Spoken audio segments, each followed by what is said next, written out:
Assalamualaikum warahmatullahi wabarakatuh.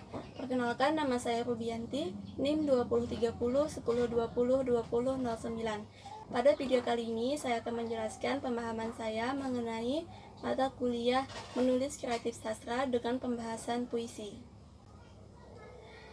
Puisi adalah bentuk paling tua dari kesusastraan dalam sejarah peradaban manusia. Puisi menurut Slamet Muljana adalah bentuk sastra dalam pengulangan suara atau kata yang menghasilkan rima, ritma, dan musikalitas. Puisi mengekspresikan pemikiran yang membangkitkan perasaan yang merangsang imajinasi panca indera dalam susunan yang berirama. Semua itu merupakan sesuatu yang sangat penting yang direkam dan diekspresikan, dinyatakan dengan menarik dan memberi kesan. Puisi memiliki aspek estetika atau aspek keindahan, misalnya persajakan, diksi atau pemilihan kata, irama, dan gaya bahasa. Adapun gaya bahasa meliputi semua penggunaan bahasa secara khusus untuk mendapatkan efek tertentu, yaitu efek estetikanya atau efek kepuitisannya. Jenis-jenis gaya bahasa itu meliputi semua aspek bahasa, yaitu bunyi, kata, kalimat, dan wacana yang dipergunakan secara khusus untuk mendapatkan efek tertentu itu. Selanjutnya adalah struktur puisi. Struktur puisi terbagi menjadi 4. Yang pertama adalah sense, yang bisa disebut sebagai tema atau arti. Sense adalah pokok persoalan yang dikemukakan oleh pengarang baik secara langsung maupun secara tidak langsung. Yang kedua adalah feeling atau rasa. Feeling adalah sikap penyair terhadap pokok persoalan yang dikemukakan dalam puisinya. Yang ketiga adalah tone atau nada. Tone adalah sikap penyair terhadap pembaca atau penikmat karyanya pada umumnya. Dan yang terakhir adalah intention atau tujuan. Intention adalah tujuan penyair dalam menciptakan puisi tersebut. Selanjutnya ada unsur-unsur pembangun puisi. Unsur pembangun puisi yang pertama adalah diksi. Diksi merupakan esensi penulisan puisi yang merupakan faktor penentu kemampuan daya cipta. Untuk mencapai diksi yang baik, seorang penulis harus memahami secara lebih baik kata dan maknanya, memperluas dan mengaktifkan kosakata, harus mampu memilih kata yang tepat, kata yang sesuai dengan situasi yang dihadapinya, dan harus mengenali dengan baik macam corak gaya bahasa sesuai dengan tujuan penulisan. Yang kedua ada pengimajian.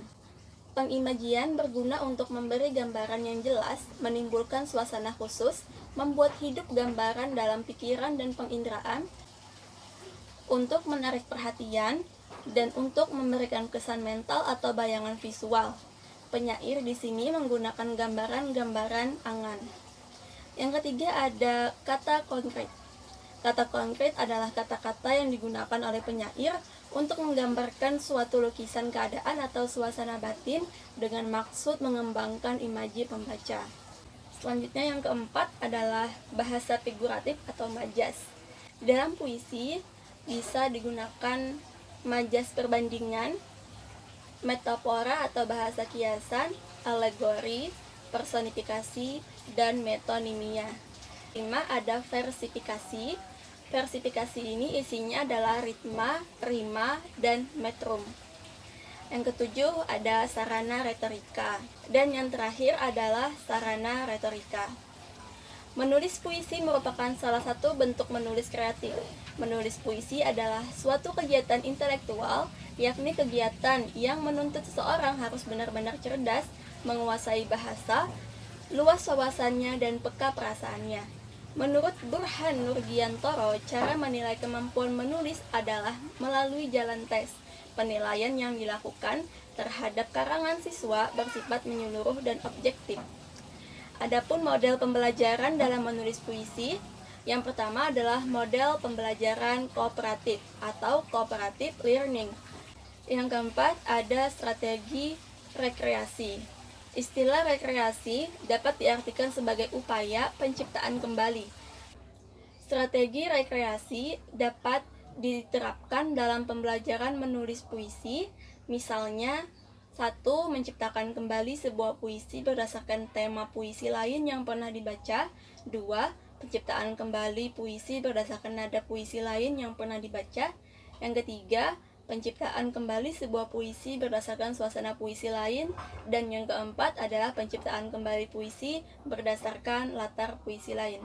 Demikian pemaparan materi mengenai menulis kreatif puisi dari saya, kurang lebihnya saya mohon maaf. Wassalamualaikum warahmatullahi wabarakatuh.